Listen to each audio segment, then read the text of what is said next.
Delhi, NCR और UP में मौसम बदल रहा है। ठंड बढ़ेगी और पारा लुढ़केगा क्या, और धुंध की मार भी क्या अब बहुत जल्द ही आप पर पड़ने वाली है। आइए यही आपको बताते हैं। यूपी से लेकर दिल्ली, एनसीआर तमाम जगहों के मौसम का हाल जानते हैं।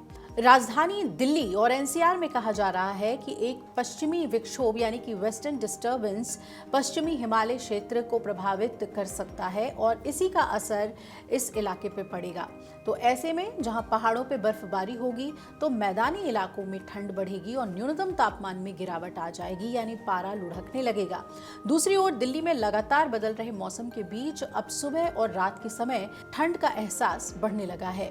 एसी और कूलर के बाद अब पंखे भी बंद होने लगे हैं। शनिवार को अधिकतम तापमान 30.5 डिग्री सेल्सियस दर्ज किया गया, जो कि सामान्य से 0.5 डिग्री कम रहा। वहीं न्यूनतम तापमान 19.4 डिग्री सेल्सियस दर्ज हुआ, जो कि सामान्य से 3.3 डिग्री अधिक रहा। साथ ही अगर ह्यूमिडिटी की हम बात करें, आर्द्रता का स्तर 98 से 53% रहा और मौसम विभाग का अनुमान है कि आने वाले दिनों में दिन के तापमान में भी गिरावट आएगी। ऐसे में न्यूनतम पारा 15 डिग्री तक पहुंच सकता है। अब शनिवार को रिज सबसे ठंडा इलाका रहा और यहां पर न्यूनतम पारा 17.7 डिग्री सेल्सियस दर्ज हुआ। इसके अलावा दिल्ली का लोधी रोड यहां पर 18 और पालम में 19.2 और आया नगर में न्यूनतम पारा 19.5 डिग्री सेल्सियस के नीचे दर्ज हुआ।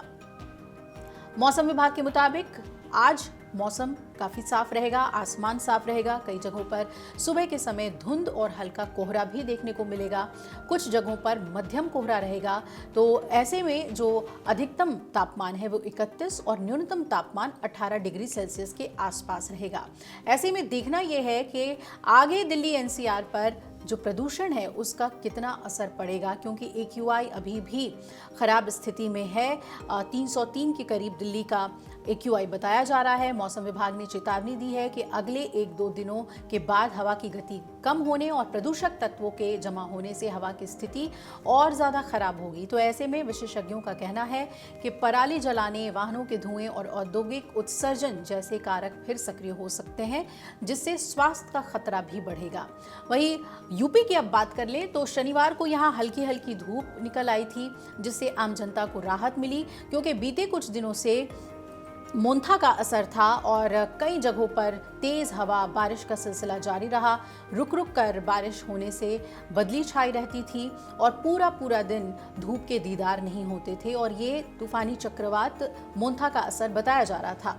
अधिकतम तापमान में भी लगातार कमी आती रही थी, लेकिन अब मौसम फिर से बदलने जा रहा है। मौसम विभाग की हम माने तो आने वाले दिनों में प्रदेश में मौसम पूरी तरह से साफ रह सकता है, जिसके चलते अधिकतम तापमान में भी बढ़ोतरी हो सकती है। हालांकि अब धीरे धीरे रातें ठीक ठाक ठंडी होनी शुरू हो सकती है। 2 नवंबर को प्रदेश में मौसम साफ रहने वाला है, यानी कि आज मौसम बिल्कुल आपको साफ दिखेगा। पश्चिमी और पूर्वी यूपी में मौसम शुष्क रहने की संभावना है। इस दौरान बारिश और तेज हवा चलने की उम्मीद नहीं है।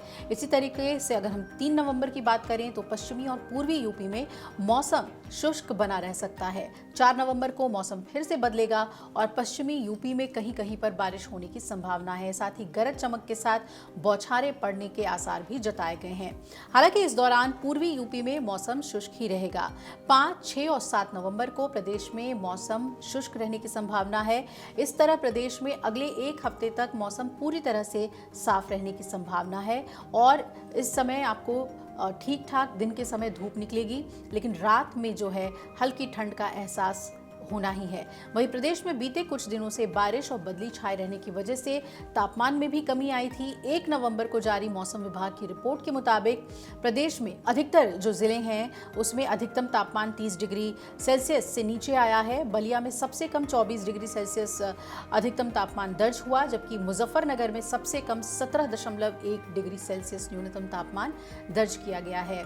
तो यूपी में मौसम अभी सुहावना रहने वाला है। बारिश से निजात मिलेगी, दिन में धूप खिली रहेगी। और दिल्ली एनसीआर की बात करें तो यहाँ पे तो ठंड का कहर आपको देखना पड़ेगा। साथ ही हल्का कोहरा और धुंध से भी 2-4 होना पड़ेगा। इसी के मुताबिक आप अपने सेहत का भी ख्याल रखिएगा, क्योंकि प्रदूषण आने वाले दिनों में और भी बढ़ने वाला है।